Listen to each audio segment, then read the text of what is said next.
dari tim Majelis Khidmatul Rasul mengucapkan banyak terima kasih teriring doa jazakumullah ahsanal jazaa. Hadirin wal hadirat, muslimin wal muslimat, hadirat ya Allah wa iyyakum ajmain. Selanjutnya mari kita dengarkan bersama tausiah dan juga pembacaan kitab Khosaisul Ummah Al-Muhammadiyah yang akan disampaikan oleh beliau Al-Habib Ahmad bin Hasan Al-Atas dari Jatibarang. Kepada beliau dengan segala hormat kami persilahkan. Allahumma sholli ala Muhammad. Assalamualaikum warahmatullahi wabarakatuh. Alhamdulillah wa la hawla wa la quwwata illa billah. Allahumma shalli wa sallim ala sayyidina wa maulana Muhammad. Ibadi rahmatillah, adada ma fi ilmillah, salatan wa salaman daimaini bidawami mulkillah wa ala alihi wa sahbihi wa mawalah, amma ba'da.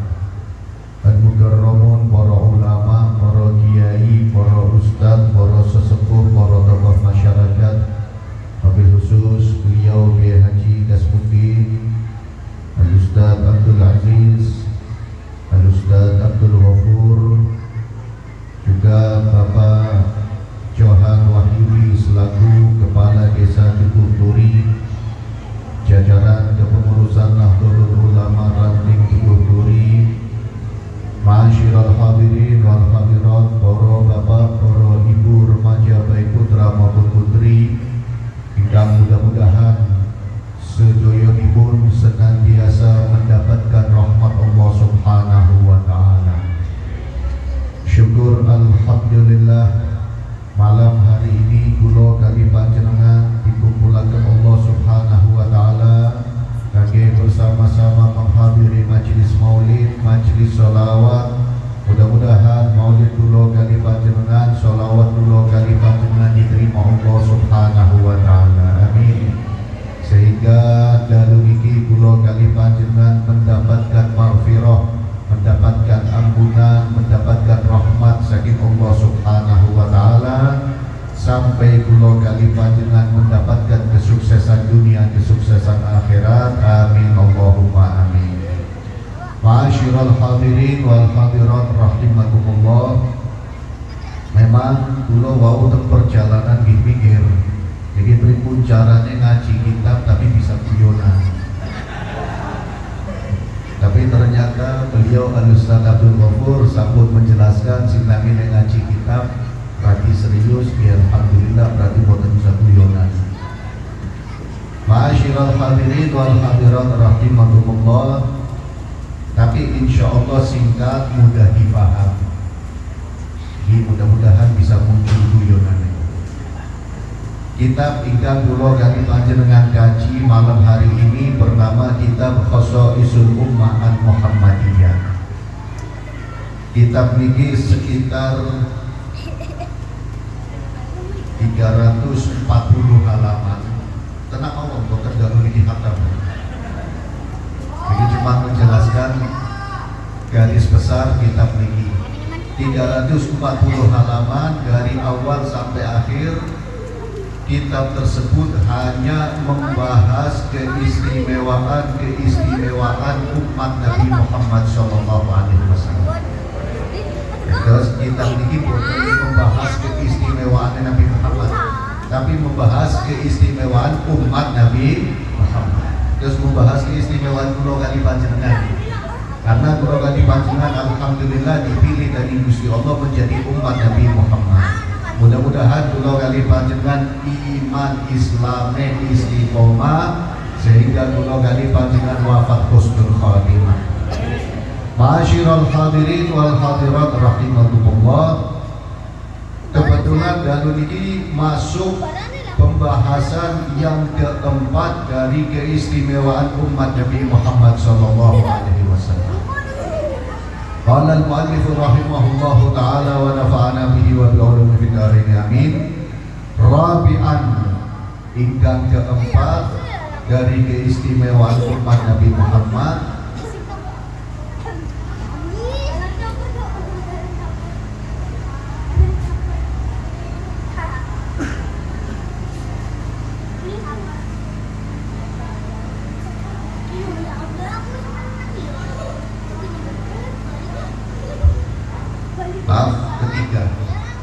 Yang ketiga dari keistimewaan umat Nabi Muhammad, ja'luhum ummatan wasatan. Umat Nabi Muhammad ini Bapak Ibu dijadikan umat tengah-tengah. Umat tengah. Satu pikirlah jadi umat Nabi Muhammad umat terakhir. Berarti mungkin setelahnya wonten umat-umat bukan itu. Umat tengah-tengah dari segi sifat. Umat tengah-tengah dari segi sifatnya umat Nabi Muhammad itu diajarkan oleh Allah lewat Al-Quran, diajarkan oleh Nabi Muhammad lewat sabda-sabdanya. Umat Nabi Muhammad ini harus selalu berada di tengah dan netral. Nopo? Ini foto-foto pembahasan politik. Maksudnya nopo? Tidak berlebih-lebihan dalam segala hal dan tidak mengurangi dalam segala hal. Contoh ini si paling gampang mawon. Ketika kula kali panjenengan mengkonsumsi makanan dahar, maka dilarang berlebih. Halal berlebih-lebihan boten aksan walaupun halal. Boten dahar sampai 3-4 hari padahal boten makanan. Itu berarti pengen gawe penyakit. Dan terus terlalu mengurangi dilarang, berlebih-lebihan juga karena umat tengah. Bahkan dalam sedekah berlebih-lebihan dalam sedekah boten aksan. Terlalu pelit dilarang. Sebagaimana Allah Subhanahu wa taala dalam Al-Qur'an berfirman, "A'udzubillahi minasyaitonir rajim, la taj'al yadaka maghlulatan ila 'unuqika wa la tabsutha kullal basth." Jangan jadikan tangan Anda itu maghlulatan ila 'unuqika, terikat di leher. Ini peribahasanya pelit. Saking boten purun medal sedekah, boten purun medal hartane sampai ibarat tangannya selalu diikat di leher supados mundur harta dia sedekah boten saged. Jadi akan sedekah kakelan karena wis terikat. Itu dilarang. Wala tabsutha kullal basth, dibuka lebar-lebar di boten aksan. Boten bisa seseorang punya harta 100 juta. Dia punya anak, dia punya istri. Ternyata 100 juta tersebut dihabiskan semua kan dia sedekah. Wangsur kendriot istrinya kali larenya kelaparan. Leres apa betul? Leres apa betul? Leres. Betul leres. Dilarang. Walaupun itu dilakukan oleh Nabi Muhammad SAW, tapi untuk umat tidak boleh. Karena canes pandate dua kali panjenengan. Gak ada duit 100 juta, sedekah 10.000 mau boten turun, leres apa boten? Tetap leres lagi. Ini boten lah. Jadi setengah dalam segala hal itu harus tengah. Sampai Bapak Ibu, udah kali panjenengan diajarkan cinta kepada Nabi Muhammad di tengah-tengah. Loh berarti cintanya setengah tahun, bukan kan sedikit. Pengikut Nabi Isa yang sesat, mereka kebablasan dalam mencintai Nabi Isa sehingga mereka mengatakan Isa ibnullah, Isa itu larene Gusti, kebablasan dalam cinta.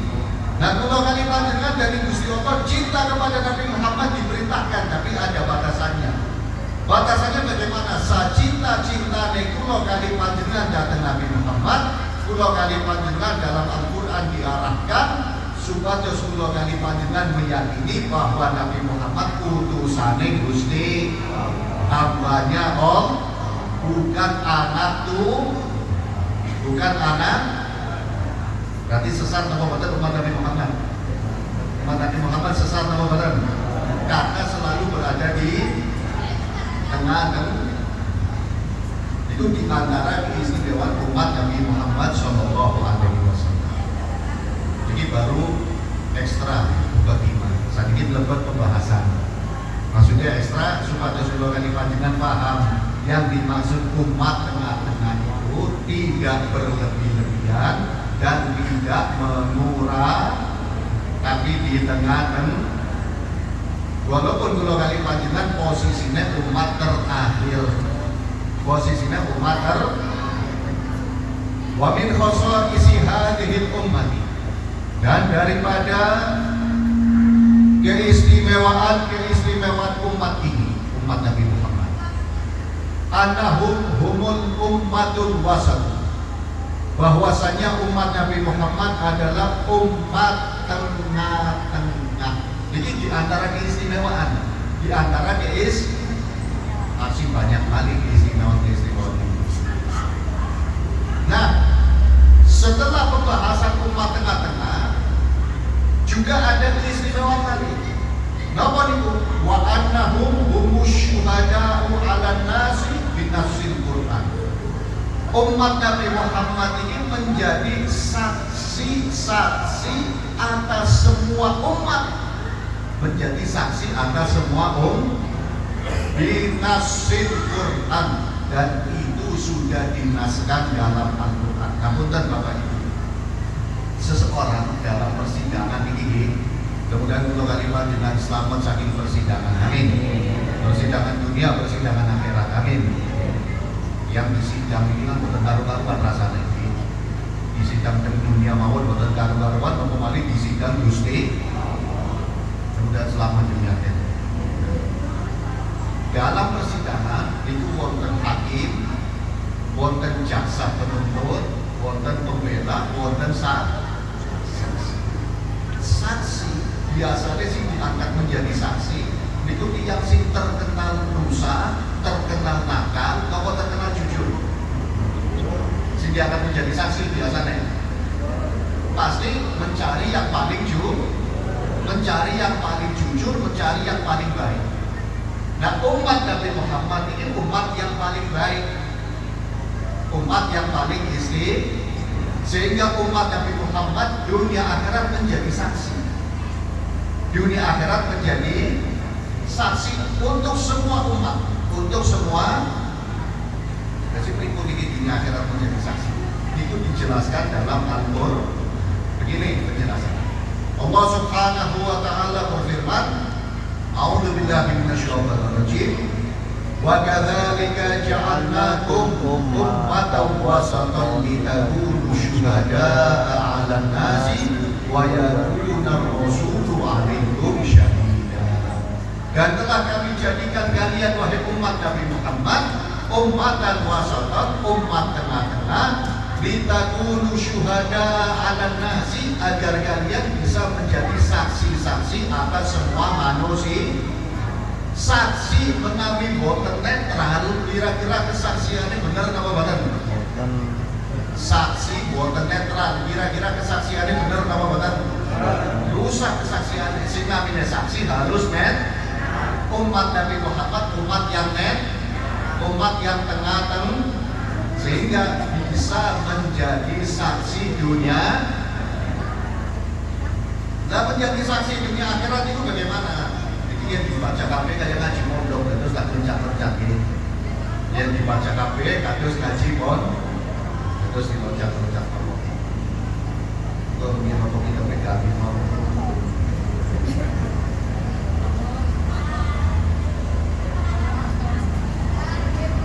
Pertama tentang umat tengah-tengah. Pertama tentang umat tengah-tengah. Sebelum menjadi tentang membahas tentang menjadi saksi.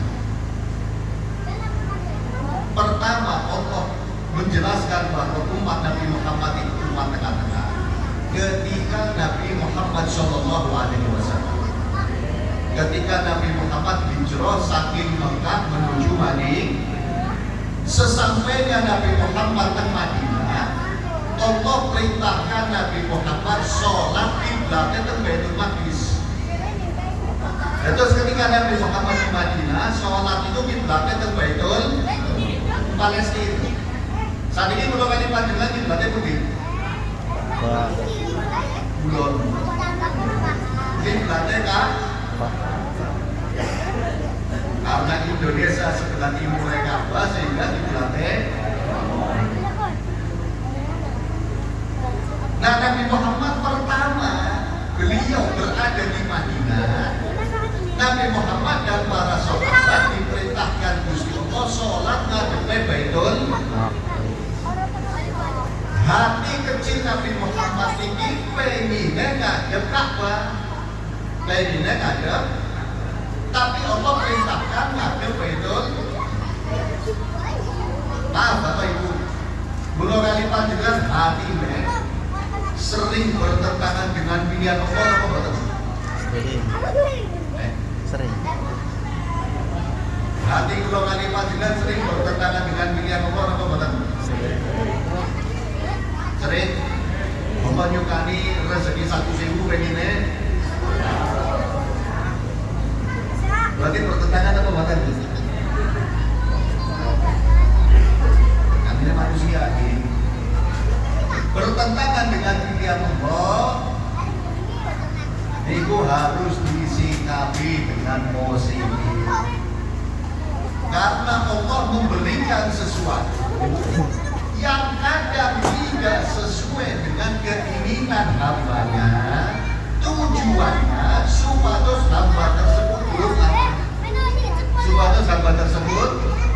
itu diantara kita. Yang bahas ini masih panjang, bahas ini masih panjang. Aku contoh ini, musibah, kira-kira seseorang yang sedang mendapatkan musibah tersebut sesuai dengan pilihan hati, kamu boten? Kamu boten yang musibah, kamu lagi ngomongin musibah kan boten? Iya ya, kemudian dua kali panjenengan lancar terus amin. Tapi Allah kadang menurunkan musibah. Nah, supaya semua kali panjenengan akhirnya tidak terus-menerus bertentangan dengan pilihan Allah, maka dua kali panjenengan harus mensikapi dengan positif. Bahasa yang tadi positif thinking. Thinking itu apa?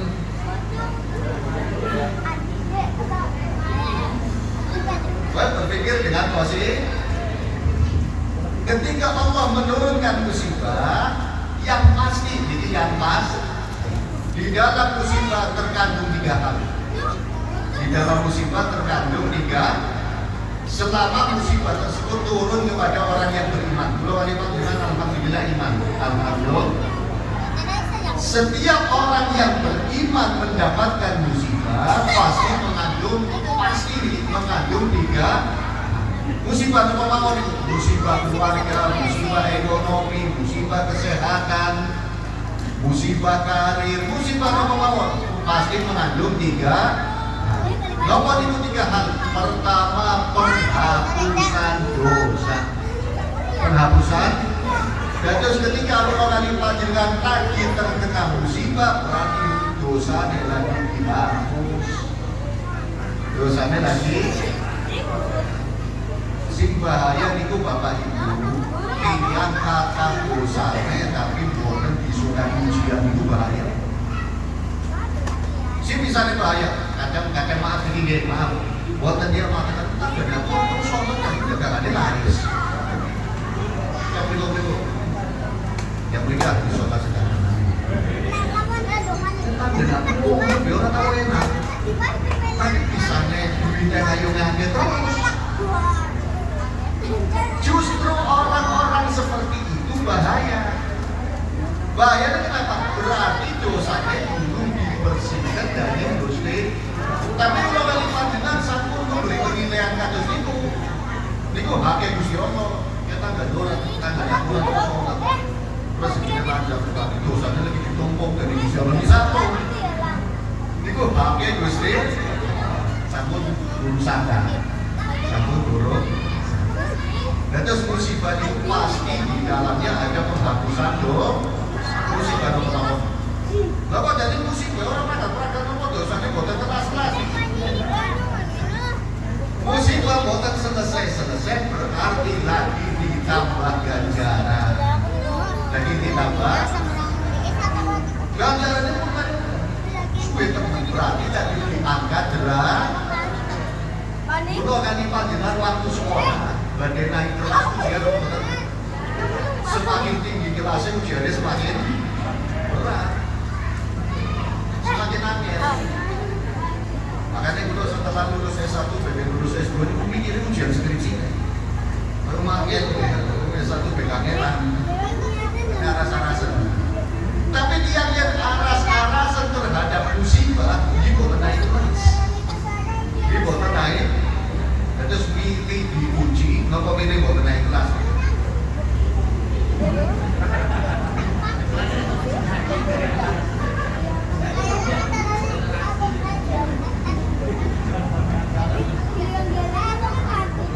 Pulau kali panjenengan yang diuji dari musik Allah pun ansar kunci jawaban.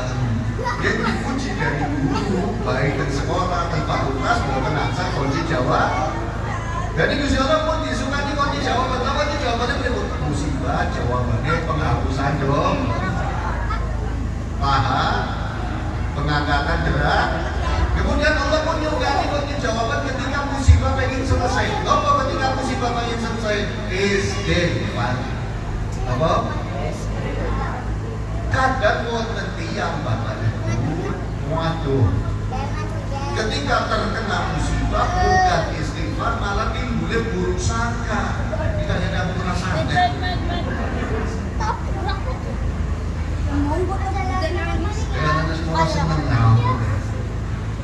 Padahal yang ditunggu oleh Allah ketika keluarga dengan terkena musibah bukan menilai manusia bukan, tapi menilai diri sendiri.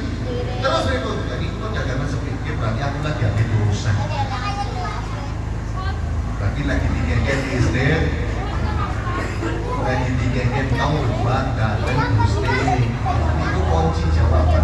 Itu kunci. Nah, kembali kepada kiblat, kembali kepada ketika Nabi Muhammad berada di kota Madinah, Allah perintahkan Nabi Muhammad sholat menghadap Baitul. Nabi Muhammad pengen ngadep. Akhirnya apa yang dilakukan oleh Nabi Muhammad? Meminta kepada Allah, yad'u wa yabtahil, meminta dan merengek. Untuk apa Nabi Muhammad? Ya Allah Gusti, itu pengen ngadep. Ngadep kiblatnya Nabi kiblat yang dibangun dari Nabi Ibrahim. Dan nyuwun datang Gusti Allah niku Bapak Ibu boten sami dengan meminta kepada manusia. Kulo kali panjenengan terlalu sering nyuwun datang manusia ditinggal dari manusia yo nggih. Napa mali manusia wong tua yang sepuh dijaluki terus dari anaknya yang sepuh mangkel. Iya nggih. Jare kan lare itu apa namanya? Buah hati. Rusak buah hati. Lagi berani di foto-foto. Tambah gede rewel kok dia mungkin. Jalurane macam-macam. Waduh.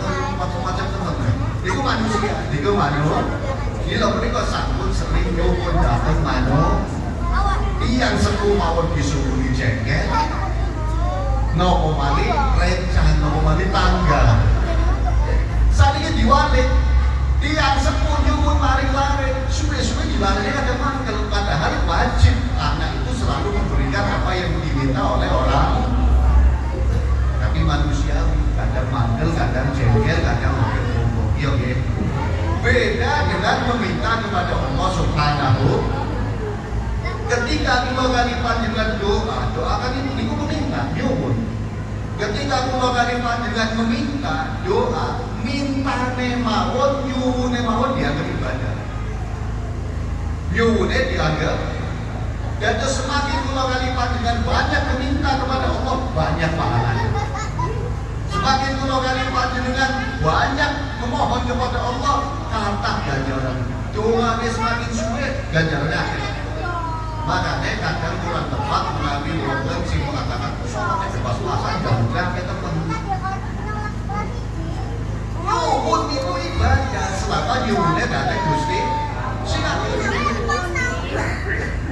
Nyuwunnya sing kathah, tapi sampun protes. Buku ibadah. Ini protes pripun?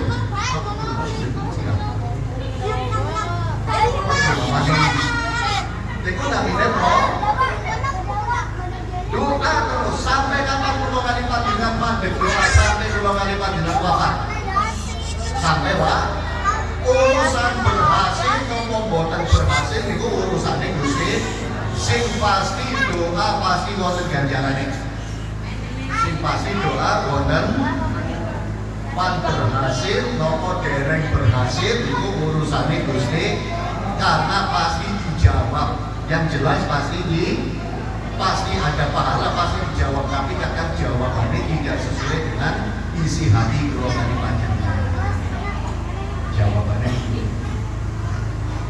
Nabi Muhammad ketika diperintahkan menghadap Baitul Maqdis dan Palestina, hati Nabi Muhammad yang menghadap ke sehingga Nabi Muhammad doa terus sampai akhirnya Nabi Muhammad diarahkan ke Ka'bah. Nah, ketika Nabi Muhammad diarahkan ke Ka'bah, Allah memberikan kabar kepada Nabi Muhammad. Allah mewahyukan kepada Nabi Muhammad, saya qulu sufaha'u minan nasi ma wallahum an qiblatihim allati kanu 'alaiha. Allah berfirman, wahai Nabi Muhammad, yang bodoh saking manusia, orang-orang bodoh dari manusia, mereka akan mengatakan mawallahum an qiblatihimul lati kanu 'alaiha. Apa yang menyebabkan mereka berpaling dari kiblat yang mereka itu menghadap kepadanya sebelumnya? Karena asalnya menghadap Baitul Maqdis. Kemudian Nabi Muhammad doa ingin menghadap Ka'bah. Doa yang diterima dari Gusti, Nabi Muhammad diarahkan menghadap Ka'bah. Ketika Nabi Muhammad berada menghadap Ka'bah, Gusti Allah memberitahu, mungkin bahkan wonten tiang-tiang sing mengatakan kayak bisa dikit lagi tinggal. Terus ngapunten Bapak Ibu, jadi omongan itu pasti. Jadi omongan itu Nabi Muhammad pindah kiblat, namun jadi omongan, bisa dipindah. Guru pula Habib Hasan Baharul mengatakan selama urip teng dunia boten bakal selamat dari 3 macam. Selama urip teng dunia boten bakal selamat dari 3. Pertama, boten bakal selamat dari musibah. Yang pasti pernah kena musibah. Ini musibah itu boten kan? Boten bala kita yang kena musibah sampun jengkel nih. Mau motor kempes, di status sialan. Ini ganjaran kok sialan. Medal kok tenang meja sudah gede, ini ganjaran. Sampun bahkan langit tidak bersahabat. Itu ganjaran.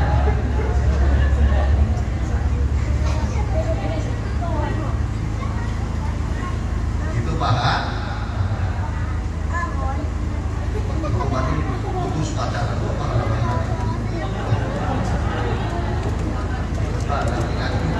Dan dilanjutkan dengan pernikahan.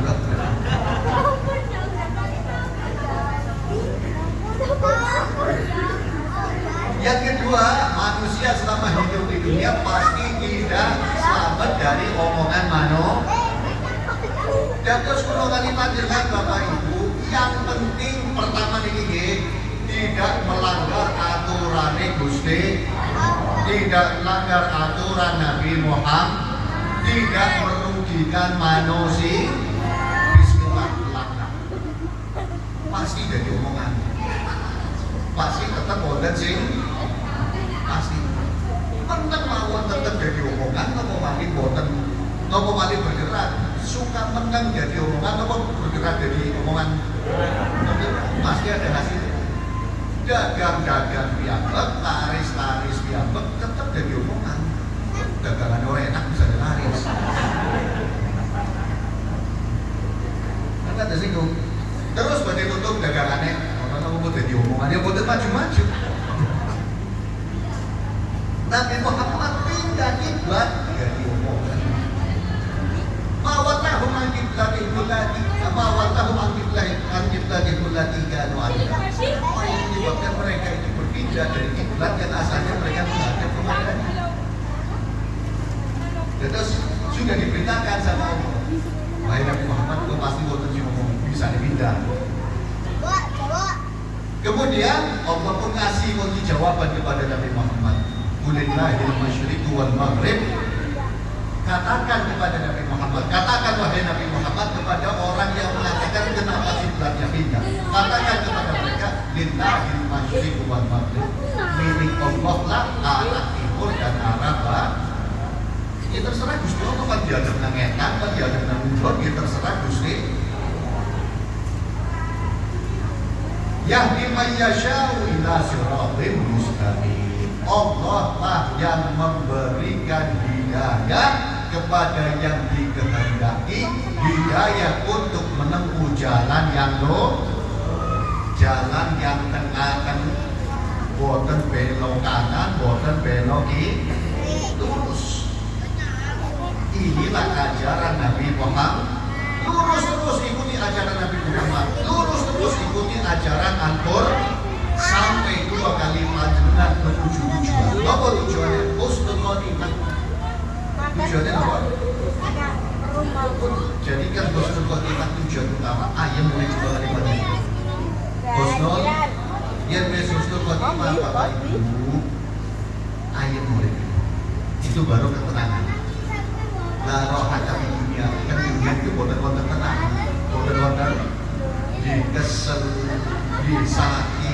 disakit hati, jadi omongan mano, kecuali setelah husnul hasud itu pasti boten, yang hasud pasti. Bahkan satu syair Arab mengatakan hatta alal mauti kanu yaksuduna, sampai kanu yaksuduna, sampai mati ini kula mawon dihasud. Kadang dia mati mawon nih. Jadi misalnya mati dihasud, mati dihasud, maksudnya apa? Pun sejo nasi dari omongan, wah apa pengen mati. Lah mati itu kan kira Gusti Allah boten tanda kuat. Niki pun mati mawon nasi dari makan jadi mati. Mati itu kan kira Gusti. Kalau kali panjenengan untuk mati dia terbunyi, tapi kalau kali panjenengan tidak selalu nyebut sih penting meninggal dalam keadaan saya husnul.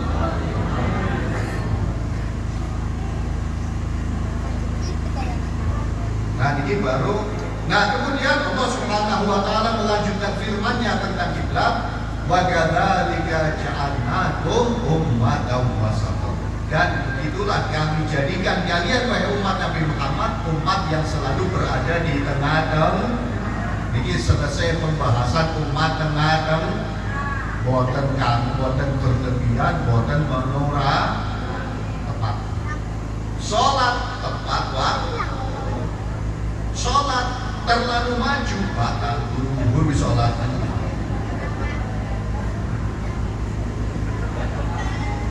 Jadi tengah-tengah kita tepat waktu. Mundur kebablasan sholat zuhur setelah adzan asar. Istiqomah subuh jam 10. Kalau kita sholat subuh saja dia subuh soalnya. Untuk kita sholat subuh dan terus ceritanya untuk nginep ke salah satu rencang dulu terbangin. Nah terbangin itu ada 2 kali waktu subuh masih dipraktekkan. Fajar kadhib kali fajar sodik. Jam 3 kurang lebih azan negeri. Tapi itu azan membangunkan orang untuk sholat tahajud. Nah kalau jatuh, bukan tidur, azan subuh, udah sholat. Udah buat tinggalin jam sholat, baru sholat langsung dulu karena melek. Jam 4 udah ditangani dari sini dari kriuk kayak sholat subuh. Udah dengan PD dia, udah pun sholat. Jadi sing duwe ini baru azan, sholat kapan? Kan Itu ada jam 3, ada tahajud. Tenang dan tahajud. Tengah-tengah ya waktu puasa 29 hari atau 30 hari. Saking semangatnya pengen Idul Fitri, tanggal itu lebaran. Saking semangatnya puasa, Idul Fitri tetap puasa, buatan sah puasanya. Namanya umat tengah-tengah. Litakunu syuhada ala nas, agar kalian bisa menjadi saksi. Ini pembahasannya panjang.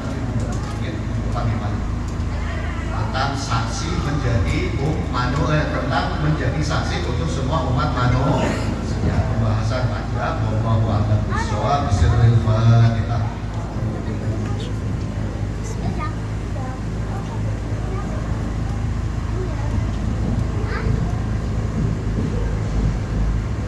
Bismillahirrahmanirrahim. Alhamdulillahirabbil alamin. Allahumma shalli ala sayyidina Muhammad wa ala ali sayyidina Muhammad. ولما نظم الفكر من درر الأوصاف المحمدية العقودا توجهت إلى الله متوسلا بسيدي وحبيبي محمد صلى الله عليه وسلم أن يجعل سعي فيه مشكورا وفعلي فيه محمودا ويكتب عملي في الأعمال المقبولة والتوجه في التوجهات الخالصة والصلات الموصولة. اللهم يا من إليه تتوجه الآمال فتعود ظافرة وعلى باب عزته تحت الرحال فتغشاها منه الفيوضات الغامرة.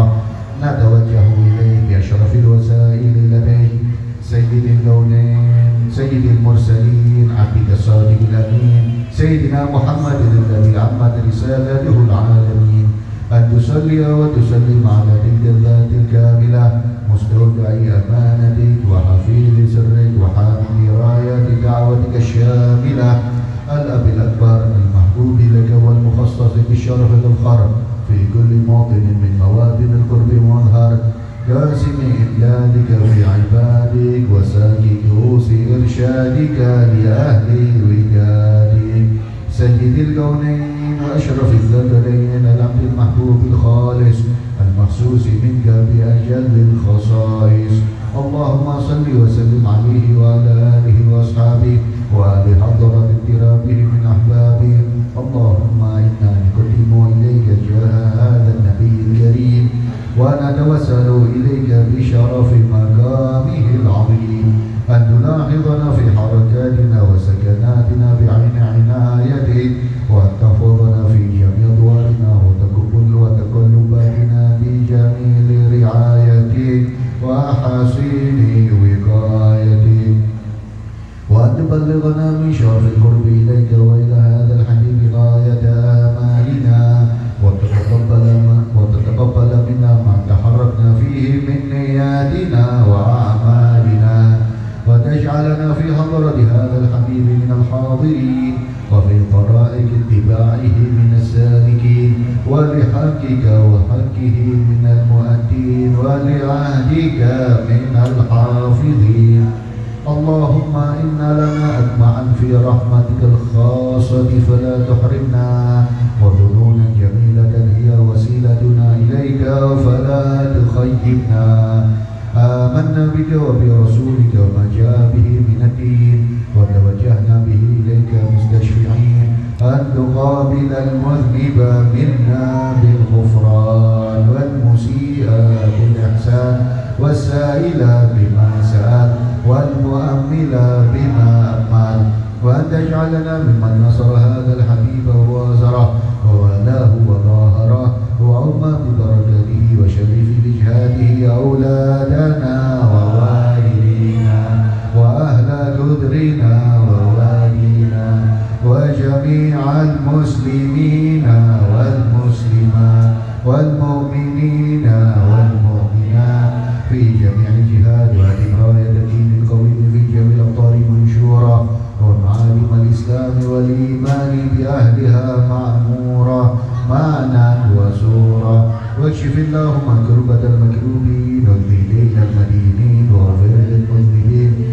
وتقبل توبة التائبين وانشر رحمتك لعبادك المؤمنين أجمعين واكفي شر المعتدين والظالمين وابسط العدل بولاة الحق في جميع النواحي والأقطار وأيدهم بدليل من عندك ونصر على المعاندين من المنافقين والكفار واجعلنا يا رب في الحسن الحسين من جميع البلايا وفي الحرز المكين من الذنوب والخطايا وأدمنا في العمل بطاعتك وسدد في خدمتك دائمين وإذا توفيتنا فتوفنا مسلمين مؤمنين واختم لنا منك بخير أجمعين وصل وسلم على هذا الحبيب المحبوب للأجسام والأرواح والقلوب وعلى آله وصحبه ومن إليه المنسوب وآخر دعوانا أن الحمد لله رب العالمين. Himbauan yang sangat disampaikan, mudah-mudahan bermanfaatipun, kurang lebihnya mohon maaf. Billahi taufiq wal hidayah, wa ridha wal inayah, wal afu minkum. Wassalamualaikum warahmatullahi wabarakatuh.